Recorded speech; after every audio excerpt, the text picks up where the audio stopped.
Après avoir comparé l'UE à l'URSS, le chef du Foreign Office conseillait de lire l'histoire, y adressant aux pays faisant partie de l'Union européenne, le chef de la diplomatie britannique, Jeremy Hunt, les a appelés à ne pas se transformer en une prison, comme l'URSS qui a empêché les gens de partir. Sa remarque a provoqué une avalanche de critiques au sein de l'UE et aussi un conseil d'aller consulter un manuel d'histoire.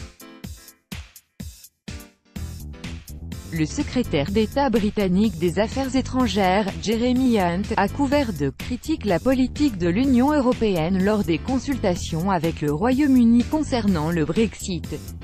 Il a déclaré que Bruxelles punissait Londres pour sa décision de sortir de l'UE et a mis en garde cette dernière contre sa transformation en prison, comme l'URSS, ayant provoqué des critiques à son encontre au sein de l'UE. Qu'est-il arrivé de la confiance et des idéaux du rêve européen? L'UE a été créée pour protéger la liberté. C'est l'Union soviétique qui a empêché les gens de partir, a-t-il déclaré intervenant lors de la conférence annuelle du Parti conservateur à Birmingham. Et de poursuivre, la leçon que l'histoire nous offre est claire.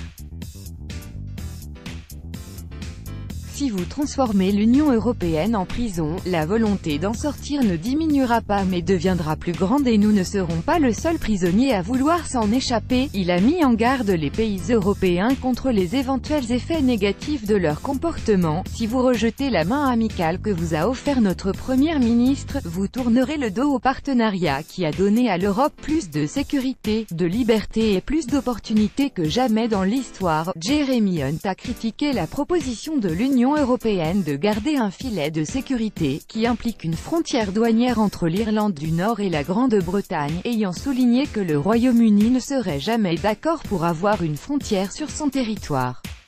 Les dires de Jeremy Hunt ont suscité une vague de discussions et de critiques. Ainsi, interrogée par les médias concernant son intervention, Margaritis, porte-parole en chef de la Commission européenne, lui a conseillé de consulter de temps en temps un manuel d'histoire. Nous gagnerions tous, surtout les ministres des Affaires étrangères, si l'on ouvre un livre d'histoire de temps en temps, au cours du sommet informel des 28 chefs d'État et de gouvernement européens, qui s'est tenu les 19 et 20 septembre. Le plan de sortie du Royaume-Uni de l'UE proposé par Theresa May et baptisé « Plan Chequers » a été refusé par les 27 membres. Ils ont considéré que le plan Chequers n'était justement pas acceptable sans concession britannique supplémentaire. Cette stratégie de sortie de l'Union européenne repose sur la mise en place entre mars 2019 et décembre 2020 d'une zone de libre-échange pour les marchandises et de normes communes pour tous les biens. Un des points d'achoppement des négociations concerne la frontière irlandaise. Au cas où le Parlement britannique vote lui aussi contre le plan Chequers, Theresa May risque de se retrouver en minorité au Parlement. Les termes du Brexit ne seraient pas ratifiés et ceci provoquerait une sortie sans accord du Royaume-Uni de l'UE.